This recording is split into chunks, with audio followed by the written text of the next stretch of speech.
you're probably wondering, why is this guy, who's evidently Romanian, speaking English, right?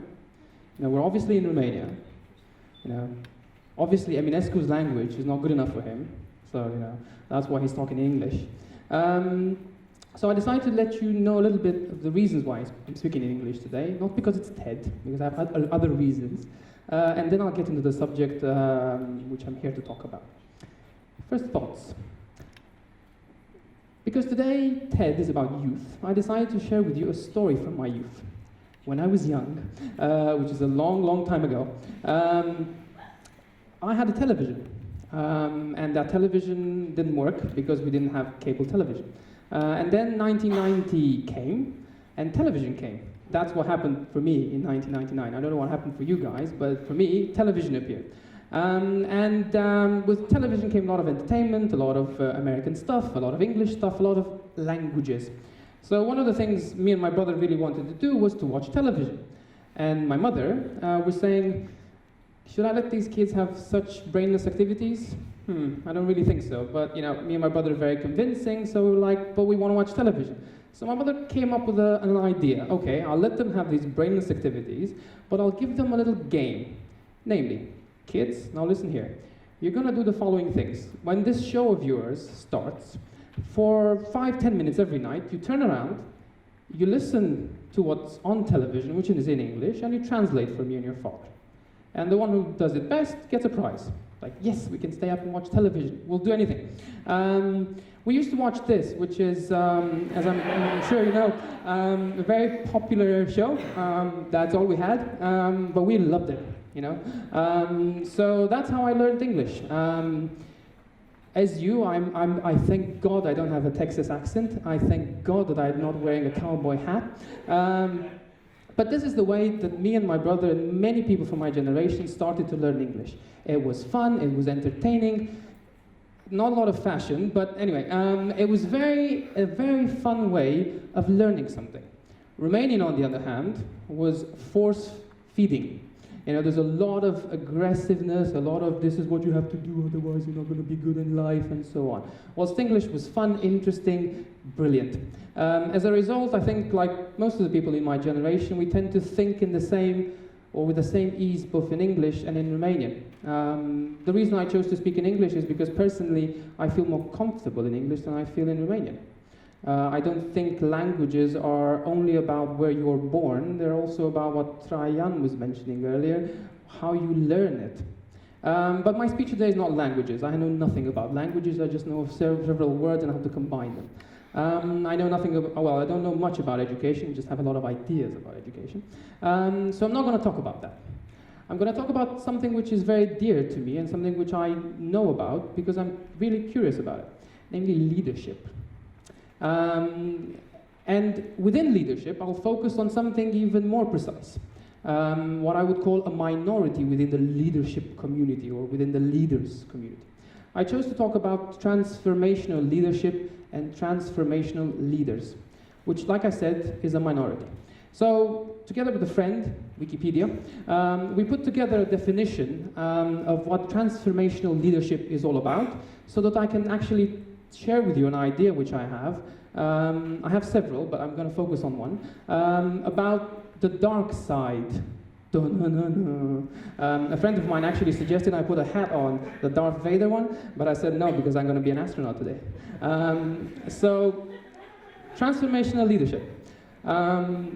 Like I said, ask Wikipedia, what is this all about? Thank you, Wikipedia. It's defined as a little blah, blah, blah. Great definitions. That's the only piece of information I will give you. The rest is just ideas that I have. So feel free to do whatever you want with those.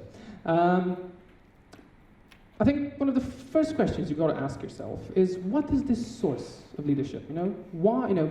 We agree, I believe, that it's a minority. Not everyone who is in a leadership position is a transformational leader, as defined by Wikipedia and myself. But rather, it's something very precise. So, first question. I did a sort of to-do list. What does this kind of person, leadership, transformational leader, do in a day? So, if you recognize yourself within the next 5 things, it means you're kind of close to being kind of a transformational leadership, or you're into these kind of things. So let's say if you find that you are testing everything on your friend's family, and instead of relaxing, you're like, so what do you think of this idea? Never mind the barbecue. What do you think of this idea? Then you're kind of there.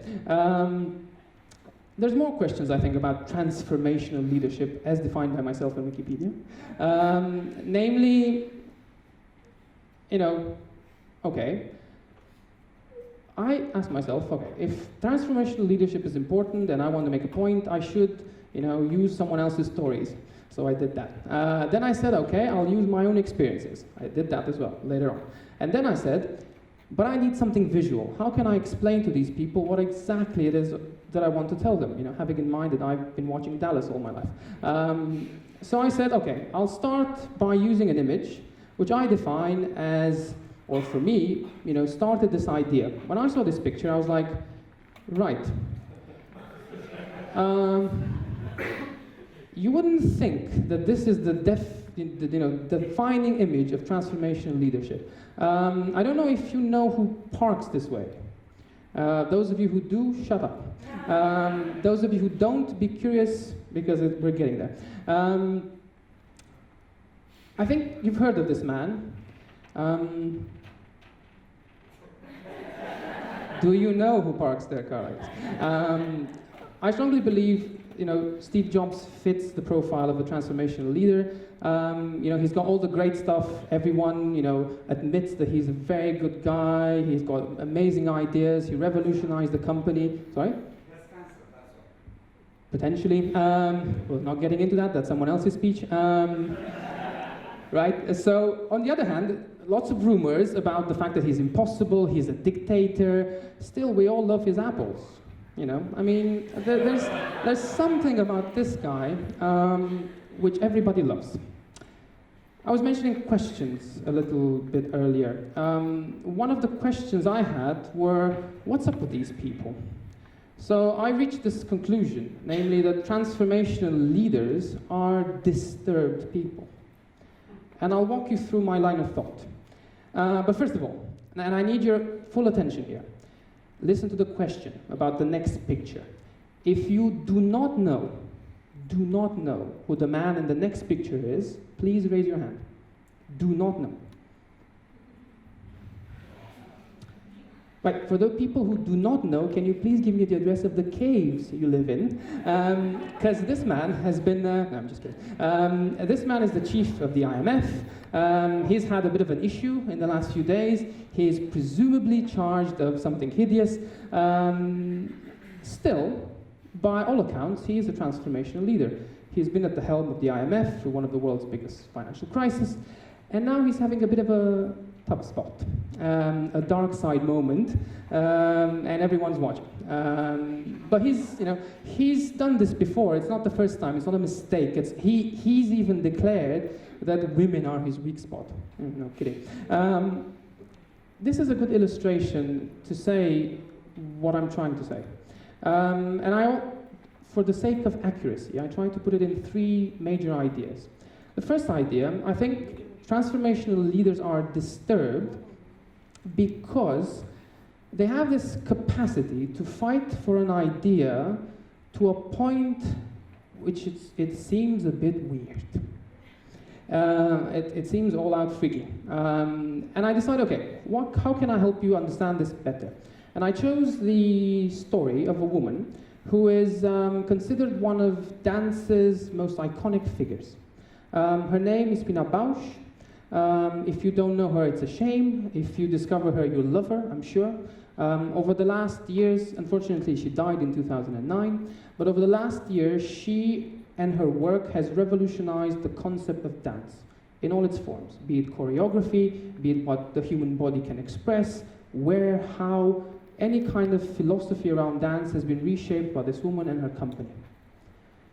An amazing film just came out this year, which is a documentary about her life, in which it's directed by Wim Wenders, which is one of the world's biggest directors, and what this film does is to basically walk you through try to walk you through how she saw the world. There's a line in the film by one of the dancers in her company I'm not good with words, so I'll try to put into context what she said. But she said something like, if you want to understand Pina's dedication, you have to imagine that her tears of sweat were actually blood. This woman worked so much. Unfortunately, this is a linkage, she died at 63 of cancer. But this woman worked so much from the moment she started to dance for the first time until the moment she died, that everyone was, they couldn't, where does this come from? You know, her friends, her family, her company were asking, what exactly are you trying to prove? And her answer was usually, I'm trying to prove nothing. I just want to show that the human body is not an object for dance. You have to become what you dance. And she pressed everyone. No one understood, how could you go so far for this idea that dance is not something you do on a stage. It's something you have to live, down to your every cell. If sweat was blood, that was an interesting one. The second characteristic of transformational leadership or transformational leaders which are disturbed is that their work or what they set out to do tends to come or has as a sort of fuel, if you like, a desire to prove something. If you look at the personal stories of what I would define as transformational leaders, you will see that they come from dysfunctional backgrounds, not a lot of happiness there. Broken family issues with brothers, sisters. There's a lot of dysfunctionality. Not saying that the next example is dysfunctional, because I'm not exactly sure, but she does come from what we define as a dysfunctional society. I don't know if you know this woman, but she's been named by Time magazine as one of the 100 most influential people in the world today. She's a blogger, and she daily has something to say about the way the Chinese government runs the country. And you're like, why is she not dead? Or in a hole somewhere? That's what she keeps asking as well, but what she decided to do is she doesn't say, you pigs, you've done this wrong. She uses humor, she uses sarcasm, she understands Western culture perfectly, and also she's absolutely in love with Chinese heritage. So what she's saying is that I don't think this current government is a problem. I'm trying to move China in the 21st century. So it's not attacking the government, it's telling people that China should move forward. The interesting thing with her is her mother. Her mother was considered by Mao Zedong, the guy, the bald guy who appears in all the paintings. Her mother was considered the best translator China ever had. He was absolutely in love with her. He asked Hung's mother to come and translate when Nixon was there, and he thought, this is how all Chinese should learn and talk Chinese, and then translate it to English. So you're like, now the daughter of this Chinese legend is trying to show that there's more to Chinese culture than traditional issues. I'm not sure if she's trying to prove something in relationship with her mother. I'm trying to get in touch with her and find out, do you have issues with your mother? But it's clear that the cultural framework she comes from is not really working well. The third thing, and this I think is the most evident one, is what I would call the interior conflict. Now, if you could see this, if there were a screen or somewhere and you could sell tickets to that, I bet people would make a lot of money. You can't sell tickets to the interior conflict. It's the kind of thing linked to the first two and to many other things. You have an idea which you want to show the world, and you're like, okay, I'm going to show the world an idea which nobody knows anything about. People's reaction, the majority of cases, is that you get scared of the unknown. You get scared of ideas which have never been put into practice. And inside of you, you've got this thing of, I love this idea, but look, there's nobody here interested in it. I want to make this happen, but everyone is saying that I'm dumb and this is never going to work. I want to launch this phone which only, has a touch screen, no buttons. I want to park in the handicap spot, it's not a handicap spot. So you kind of have a lot of things going on. This is a very good illustration, I think, of the interior conflict in which you have, your dark side, which is saying, no, you must prove to people that this is going to work. And then you have the, no, people are right, leave them alone. No. Quite a big circus, I think. And it's fun. It's fun because none of these things are either talked about, neither shown. We tend to have this image of the leader as this, person who is serene, calm, a bit zen. He's got all his puppies up here. There's sunshine when he gets up. The birds sing when he walks down the road. There's this, I think, image of a leader which is perfect. When they screw up, it's like, oh my God, I knew he was going to do that. It's not actually the case. Then I said, okay, I'm going to tell someone else's stories. How about I tell some of my stories as well? So I took an idea that I have, this one, which you've heard of, and I put it through these 3 filters. If I want to, I'm not saying I'm a transformational leader, I would like to be one. We'll see this down the line many years from now, but then I said, okay, so I have this idea. Have I ever encountered issues or moments in which this idea, let's take this one, has ran into difficulty? I remember the first time I said it, I was like, yeah, I think Romania can become this great place, center for creative industries in Eastern Europe. Yeah. Okay. Romanians are not creative, everyone is leaving this country, why aren't you leaving this country? Go get a job. Creativity for who? We can't even have a highway, how can we have creativity? And they keep on rolling. Today it's a bit better. 4 years later, it's a little bit better. But still, there's a lot of work in proving that this is not actually crazy. And yes, when I am at barbecues, I do talk about this.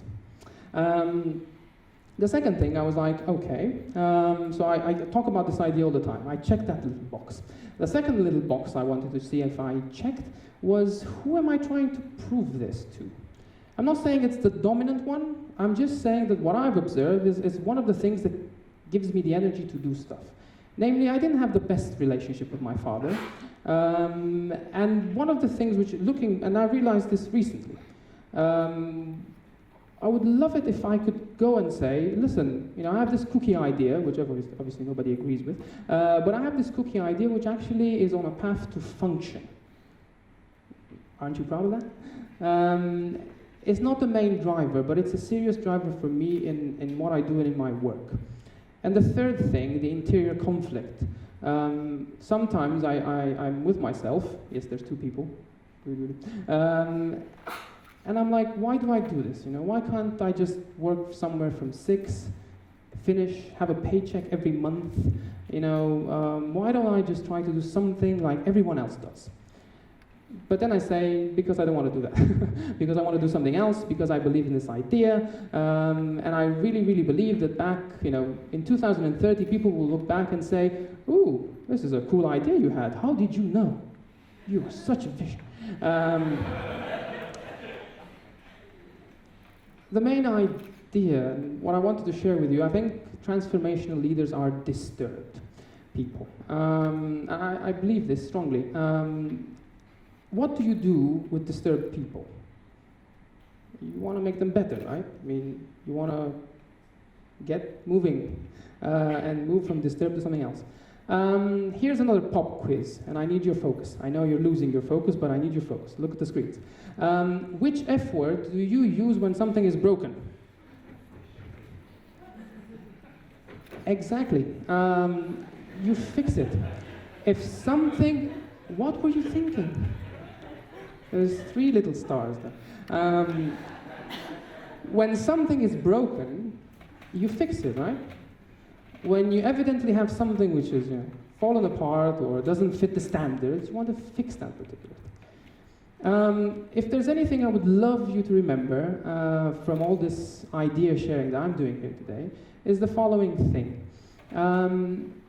I think there's nothing to fix about the disturbed part of a transformational leader, which again I think is a minority within the leadership community. I strongly, strongly believe that transformational leaders are disturbed because that is the source of their drive to move the world forward. They are like that because otherwise they wouldn't have the energy and the interior combustion, if you like, to give people direction and to pull people in a direction which they believe is the future. And some of them get it right.